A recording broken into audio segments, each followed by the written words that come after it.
Hello, listening friends. नमस्कार श्रोता मित्रों, Thank you for tuning in. इस प्रसारण में सम्मिलित होने के लिए हम आपका धन्यवाद करते हैं।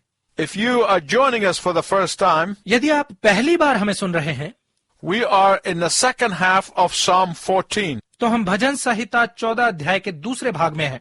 In the last message, पिछले संदेश में we discussed the inevitable chaos which comes immediately before God's judgment.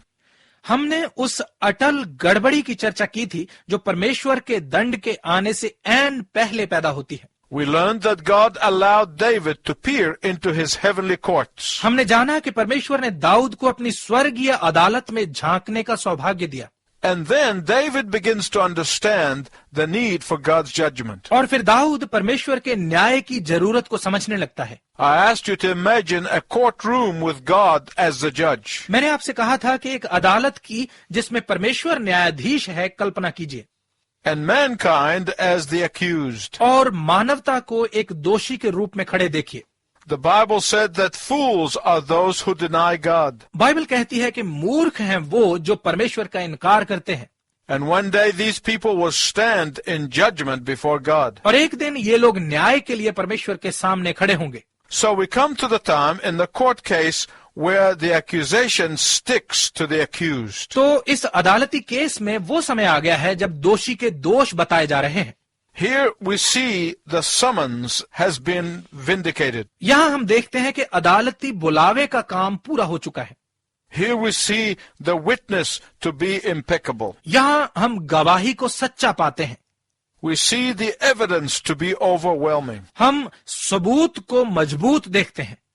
Those who have depraved minds are willful and deliberate in their choice. वो जिनके मन बिगड़े हुए हैं वो अपने चुनाव में अड़ियल हैं। And Paul supports this both in Romans chapter 1 and chapter 3. और रोमियो की पत्री 1 और 3 अध्याय में पौलुस इस बात से सहमत है।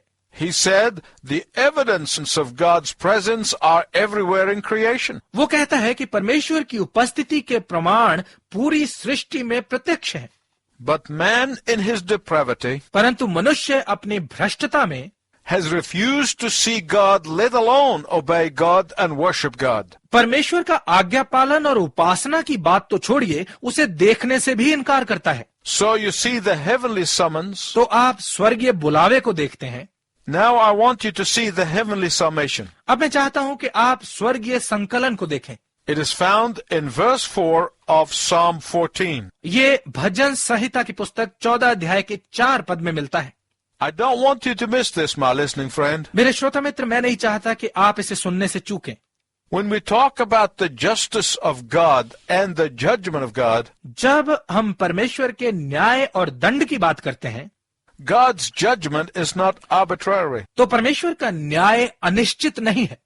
God's judgment is not capricious. परमेश्वर का न्याय पल पल बदलने वाला नहीं है। I don't want you to miss it here in verse 4. Look at it very carefully. मैं नहीं चाहता कि यहाँ 4 पद में आप इससे चूकें। बहुत ध्यानपूर्वक इसे देखिए। You cannot miss the fact that the judge is grieving. आप इस तथ्य को अनदेखा नहीं कर सकते कि न्यायाधीश शोकित है। You cannot miss how the judge is sorrowful. आप यहाँ इस तथ्य को अनदेखा नहीं कर सकते कि यहाँ न्यायाधीश कितना दुखी है।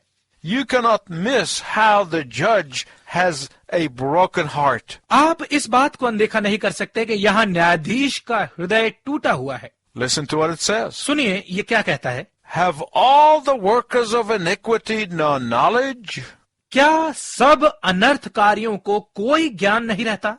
The word for iniquity that is used is the same word used in the Old Testament to denote Israel's perversion. ये शब्द अनर्थ जो यहाँ इस्तेमाल किया गया है, यही शब्द पुराने नियम में इसराइल की विकृति की ओर इशारा करने के लिए इस्तेमाल किया गया है। What was Israel's perversion? Israeli कौम की विकृति क्या थी? Israel angered God by bowing to him only on the Sabbath. Israel कौम ने परमेश्वर को इस बात से क्रोध दिलाया क्योंकि वो केवल सबत के दिन उसके सामने झुकते थे। But for the rest of the week they were bowing to Baal. परंतु बाकी सारा सप्ताह वो बाल देवता को दंडवत करते थे। That was Israel's perversion. ये थी इसराइल कौम की विकृति।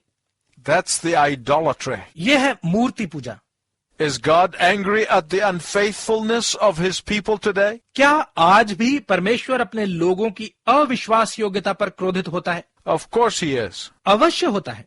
Is God angry at the lack of righteousness on the part of his people today? क्या आज परमेश्वर अपने लोगों में धार्मिकता की कमी को देखकर क्रोधित होता है? Of course he is. अवश्य होता है। So many churchgoers bow to Jesus on Sunday, बहुत सारे चर्च जाने वाले रविवार को यीशु के सामने झुकते हैं and then they bow to money for the rest of the week. और फिर बाकी सारा सप्ताह वो पैसे के सामने झुकते हैं। And so the summation of the heavenly court is given, और इसलिए स्वर्गीय अदालत का संकलन दे दिया गया है and it sets the stage for the coming judgment. और अब आने वाले दंड के लिए सब कुछ तैयार है। And we see the judge pronouncing his sentence in verse 5. और फिर हम 5 पद में न्यायाधीश को सजा सुनाते हुए देखते हैं। What is his sentence? उसने क्या सजा दी है? Here's what he said. उसने ये कहा है, Fear and dread will be their life's companion. जीवन भर उन पर भय और भयानकता छाई रहेगी। That is the sentence. यह है दंड। Fear and dread will be their life's companion. जीवन भर उन पर डर और भय छाया रहेगा। Why does he say this? वो ऐसा क्यों कह रहा है? Because no one can save themselves. क्योंकि कोई भी अपने आप को बचा नहीं सकता। No one will have an excuse. किसी के पास कोई बहाना नहीं होगा। Because no one can placate themselves from God's judgment. क्योंकि कोई भी अपने आप को परमेश्वर के न्याय से तसल्ली नहीं दे सकेगा। No one can stand in his or her own defense. कोई अपने बचाव में खड़ा नहीं हो सकेगा। Because there is no one who can stand in another person's defense. क्योंकि ऐसा कोई नहीं है जो दूसरे व्यक्ति के बचाव में खड़ा हो सके। Therefore, the verdict is a life of restlessness and fear, इसलिए फैसला है बेचैनी और भय का जीवन and an eternal life of torment. और सदा काल के संताप का जीवन। That is the sentence. ये है दंड। No wonder we try so hard to find a cure to every sickness. कोई आश्चर्य नहीं कि हम हर बीमारी का इलाज ढूंढने के लिए इतनी शिद्दत से क्यों प्रयत्न करते हैं। No wonder we struggle to find solution to every problem. कोई आश्चर्य नहीं कि हमें हर समस्या का हल ढूंढने के लिए इतना संघर्ष करना पड़ता है। No wonder we are trying to find a means of escape in every challenge. कोई आश्चर्य नहीं कि हम हर चुनौती में से बच निकलने के तरीके ढूंढने का प्रयत्न करते हैं। No wonder we are trying to create a diversion to every stress. कोई आश्चर्य नहीं कि हम हर तनाव से दूसरे रास्ते मुड़ जाना चाहते हैं। No wonder we are trying to run away from life's demands. कोई आश्चर्य नहीं कि हम जीवन की मांगों से दूर भागने की कोशिश कर रहे हैं। Because man is under a sentence of restlessness, क्योंकि मनुष्य बेचैनी का दंड भुगत रहा है। a sentence of fear and dread, डर और भय का दंड, a sentence of eternity in torment. अनंत काल के संताप का दंड। But you know what, my listening friends? परंतु मेरे श्रोता मित्र, आप जानते हैं क्या? Had the psalm finished on verse 6, यदि ये भजन 14 6 पद पर ही समाप्त हुआ होता it would have been the most depressing passage in the entire Bible. तो पूरी बाइबल में ये सबसे अधिक दुखी करने वाला भाग होता। But thank God it does not end on verse 6. परंतु परमेश्वर का धन्यवाद है कि ये 6 पद पर ही समाप्त नहीं होता। Listen very carefully, my listening friend, to what I'm going to tell you regarding verse 7. मेरे श्रोता मित्र, बहुत ध्यानपूर्वक सुनिए जो मैं आपको 7 पद के बारे में बताने जा रहा हूं। If you miss verse 7, you will miss the whole point. यदि आपने 7 पद छोड़ दिया तो असली बात से चूक जाएंगे। In fact, you'll be thoroughly confused. बल्कि आप पूरी तरह से उलझन में पड़ जाएंगे। Because the first 6 verses of Psalm 14 are like a house that has no roof. क्योंकि भजन 14 अध्याय के पहले 6 पद एक बिना छत के मकान की तरह है। It's like the first act of a play. ये एक नाटक के पहले दृश्य की तरह है। You must understand verse 7. आपको 7 पद को समझना जरूरी है। Because verse 7 is the good news. क्योंकि 7 पद खुशखबरी है। There is a dramatic movement here. यहाँ एक नाटकीय मोड़ है। The judge has already pronounced the verdict and made the sentence. न्यायाधीश फैसला सुनाकर दंड की आज्ञा दे चुका है। And the courts of heaven have adjourned. और स्वर्ग की अदालत बर्खास्त हो चुकी है। The verdict was given. फैसला हो चुका है। The accused have been escorted out of the court. दोषी को अदालत से बाहर ले जाया जा चुका है। Then all of a sudden the judge reconvenes the court. और फिर अचानक न्यायाधीश अदालत को फिर से शुरू करता है। All of a sudden, we see new evidence come into light. अचानक हम एक नए सबूत को सामने आते हुए देखते हैं। All of a sudden, new wonderful truth has been injected into the trial. अचानक मुकदमे में एक नया और अद्भुत सत्य जुड़ गया है। All of a sudden, new hope for the sentenced has been found. अचानक अपराधी के लिए एक नई आशा मिल गई है। Listen carefully to verse 7. ध्यान से 7 पद को सुनिए। Oh, that the salvation of God would come out of Zion. ओ परमेश्वर का उद्धार सियोन से आता है। What is happening here? यहाँ क्या हो रहा है? The judge had suspended the sentence for a period. न्यायाधीश ने कुछ समय के लिए दंड को रोक दिया है। Why did he do this? उसने ऐसा क्यों किया?